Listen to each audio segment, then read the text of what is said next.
On Reddit, this has been called the greatest whiskey of the year by one person, and then by another, they called it a turd of a whiskey. Redbreast 18. This is actually the newest member of the core Redbreast family. This came out in September 2024. The age statement itself is new for Redbreast. They haven't had an 18-year-old before, and they age it in 4 different casks as well. It has been picking up gold medals at different like spirit awards and trade shows and all of those fancy things, but it definitely has split the public consumer whiskey nerd opinion. Some really do say this is great, and some are saying it's a massive waste of money. But here, I'll tell you a wee secret. Come here, come here. I have never tried Redbreast 18 before. Haven't tried it as a sample, haven't tried it at a tasting, haven't tried it in a bar. Not at all. So this will be the first time I'm trying Redbreast 18, so let's see how that goes. Welcome to the Redbreast Diaries. If you're new to the series, welcome, welcome, come on in. We're all friends in here. And if you have been following along, thanks for coming back. It's great to see you. You look gorgeous as always. The Redbreast Diaries, I pretty much try to get my hands on as many bottles of Redbreast Irish whiskey as possible. I try to look at that iconic brand and, you know, whether some bottles are worth it or not, you know, by just drinking it and talking about it. And today we have got Redbreast 18, so without further ado, let's get tasting. Nice, I kind of like this one. It's kind of like a really, really dark brown black. Great looking label on that, and you can see the Redbreast is absolutely flying. Again, I just love how a bottle of Redbreast looks anyway, to be honest. And the Redbreast brand itself dates back over 100 years to W&A Gilbey's when they set up their wine and spirits merchant in London before moving to Dublin to get some of their whiskey essentially from Bow Street, which is Jameson Distillery, and they used that to make this Redbreast whiskey. But then in 1986, the company went under. Irish Distillers Limited then bought it, and then in 1991 they brought the Redbreast brand back to life, and they have been doing an amazing job with this brand. You know, hopefully you're watching this because you love Redbreast, or you've seen it, or you've heard about it, or you're intrigued about it. But they are doing a great job, and this is quite a unique whiskey because they've had a 15-year-old for a long, long time. They've had a 21-year-old for a long, long time. So this actually bridges the gap now between the 15-year-old and the 21-year-old if we're purely looking at age statements. Like I said, it's in their core range, so it's not a limited edition. It's not a collector's item to put in your shelf or sell at auction. This is a proper, permanent member of the Redbreast flock. And just some stuff on the label. Redbreast single pot still. Single means that one distillery, the Middleton Distillery down in County Cork, make this out of malted and unmalted barley that bring both of those together. Irish whiskey, well that's good, we like Irish whiskey. Aged for 18 years, so that means that the youngest whiskey in this bottle is at least 18 years. The Redbreast brand itself is triple distilled in big batch, beautiful copper pot stills. Now this is matured in the finest oak casks.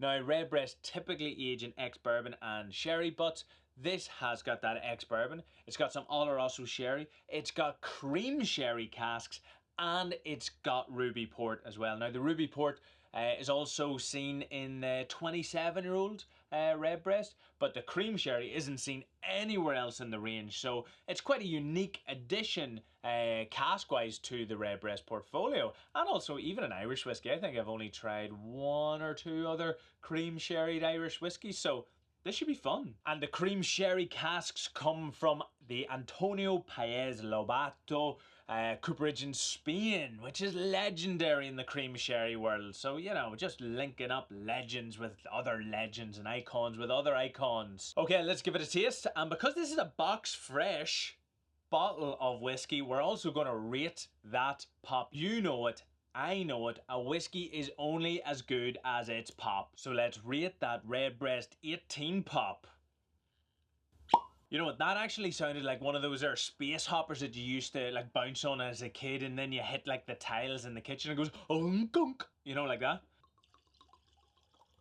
Nice. Love the whiskey gargle. I can never get sick of that. And just before I taste this glass of Redbreast 18, just a cheers to you all for watching, you absolute legends. You're the reason I drink. And I mean that in a good way. So, oh, actually, almost forgot. This is 46% ABV or 92 proof.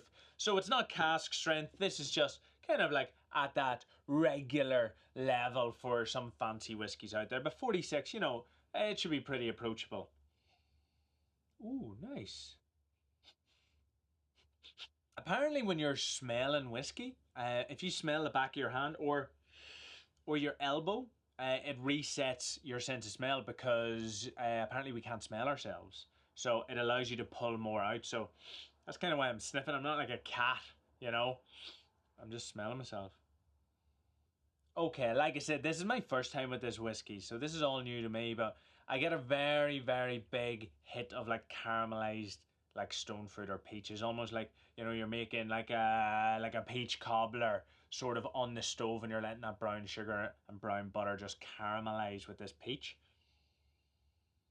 But there is berries in there, blackberries are coming out almost. Or maybe it's a dark cherry on the aroma. Definitely some cinnamon and some like quite aged oak. You know, it's kind of like that. It's not toasted oak. It definitely does smell like it's been in a warehouse with whiskey in it for a while. Oh, maybe a wee bit of like hazelnut, like Nutella, actually. Yeah, that's quite nice. That's quite new in the Redbreast range. That Nutella note's quite cool. Okay, so off the bat, you definitely can tell that this is a single pot still. It's got that signature big mouth oil sort of creamy note. Very, very Redbreast.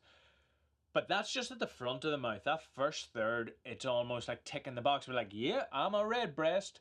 But then across the fatty, meaty part, I'm getting more like candied ginger, like fiery ginger with like a sugared coating around it. Then as it goes, it's got these oak tannins coming that dries it out. A wee bit of that spice cinnamon that we got in the nose coming through there.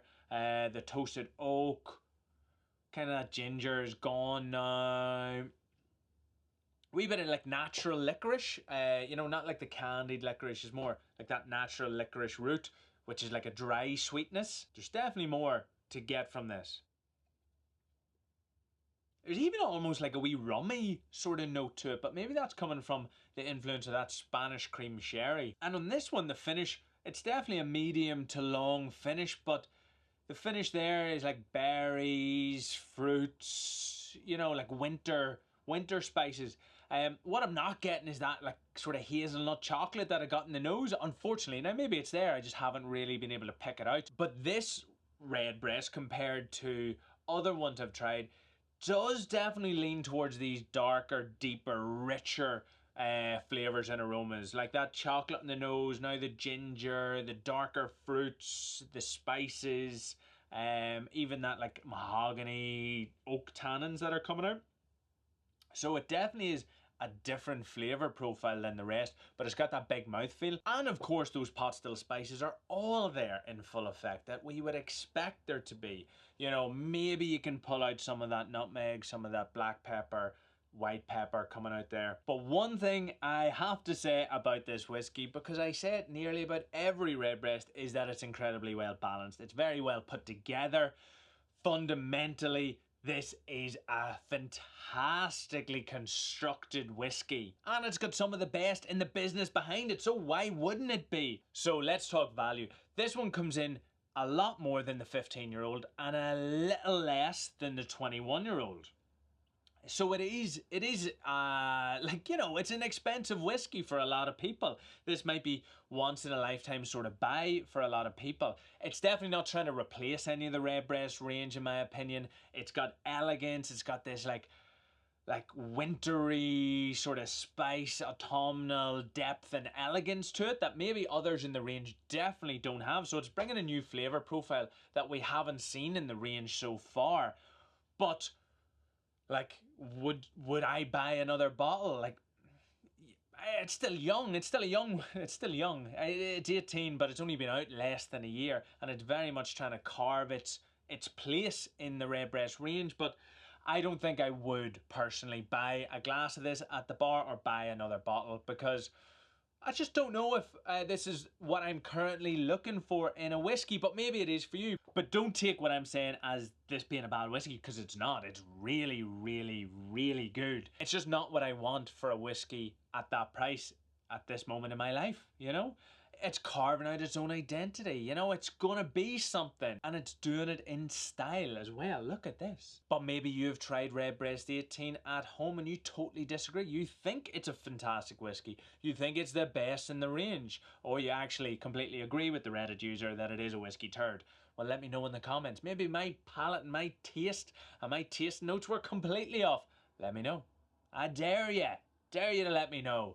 But that's it for this episode of the Redbreast Diaries. Thanks so much for watching. If you enjoyed it, just give me a wee like. If you loved it, give me a wee subscribe. But as always, you know, enjoy your whiskey. Thanks for watching. Cheers. Sláinte. Oh, spill some. Oh, it is tasty.